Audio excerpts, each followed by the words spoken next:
আসসালামু আলাইকুম এভরিওয়ান। আজকে আবারও চলে আসলাম অসাধারণ নতুন একটা ভিডিও নিয়ে।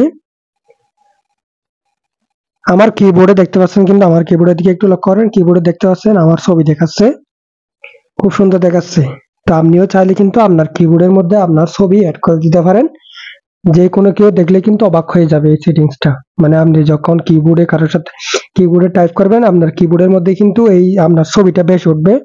তো এই সেটিংসটা কিভাবে করবেন আজকে আপনাদেরকে সেটাই দেখাবো। তো সবাই ভিডিওটা শেষ পর্যন্ত মনোযোগ সহকারে দেখবেন।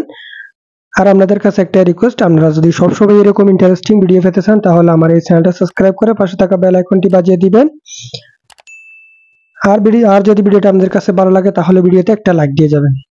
তো চলুন ভিডিওটা শুরু করা যাক। প্রথমে আপনারা কি করবেন, যে কোনো ব্রাউজারে ঢুকে বা যে কোনো মাধ্যমে কিন্তু আপনাদের কিবোর্ড ওপেন করতে হবে। কিবোর্ড ওপেন করার পরে এখানে দেখতে পাচ্ছেন যে কিবোর্ডের মাধ্যমে লক্ষ্য করলে দেখতে পাচ্ছেন যে সেটিংস এর একটা আইকন আছে, সেটিংস আইকনে ক্লিক করে দিবেন। সেটিংস আইকনে ক্লিক করে দেওয়ার পরে কিন্তু এখানে এইরকম একটা ইন্টারফেস শো করবে আপনাদের সামনে। এখান থেকে কি করবেন, জাস্ট ডেম নামে একটা অপশন আছে, ডেমে ক্লিক করে দিবেন। ডেমে ক্লিক করে দিলে কিন্তু এখানে আমি যেহেতু আগে ফটো অ্যাড করেছি, আমার পিকচার অ্যাড করেছি কিবোর্ডে, সেজন্য এখানে টিক মার্ক দেখাচ্ছে একটা ফটো। তো আমি আপনাদেরকে বোঝানোর ক্ষেত্রে আবার একটা অ্যাড করে দেখাই। এখানে যে প্লাস চিহ্নটা দেখতে পাচ্ছেন, প্লাস চিহ্নের উপরে ক্লিক করে দিবেন। প্লাস চিহ্নের উপরে ক্লিক করে দেওয়ার পরে এখান থেকে আপনাদের পছন্দ মতো ছবি অ্যাড করে দিয়ে নেক্সটে ক্লিক করে দিবেন। নেক্সটে ক্লিক করে দেওয়ার পরে কিন্তু এখান থেকে আপনারা ছবির যে ব্রাইটনেস আছে, ব্রাইটনেস বাড়াইতে পারেন, কমাইতে পারেন। যেমন বাড়াই দিলে কিন্তু আপনার ছবির কারণে কিন্তু কিবোর্ডের সংখ্যা দেখা যাচ্ছে না, যে অক্ষরগুলো আছে এগুলো দেখা যাচ্ছে না। তো এখান থেকে আপনারা কি করবেন, মাঝামাঝিতে রাখবেন যাতে ফটো ছবিও দেখা যায় এবং কিবোর্ডের যে ওয়ার্ডগুলো আছে এগুলো দেখা যায়।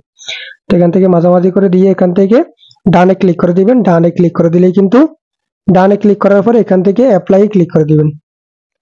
অ্যাপ্লাই ক্লিক করে দিলে কিন্তু এখান থেকে আপনার কাজ শেষ। তো এখান থেকে আমি আপনাদেরকে একটু ব্যাকে দেখাই।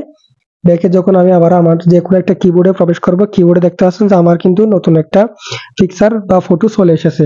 তো এভাবেই কিন্তু চাইলে আপনি আপনার কিবোর্ডের মাধ্যমে নিজের ফটো অ্যাড করতে পারেন। তো বন্ধুরা, আজকের ভিডিওটা এই পর্যন্ত। ভিডিওটা আপনাদের কাছে কেমন লেগেছে অবশ্যই কমেন্ট করে জানাবেন এবং সবসময় এরকম নতুন নতুন ভিডিও পেতে আমার এই চ্যানেলটা সাবস্ক্রাইব করে পাশে থাকবেন। দেখা হবে পরবর্তী ভিডিওতে। আল্লাহ হাফেজ।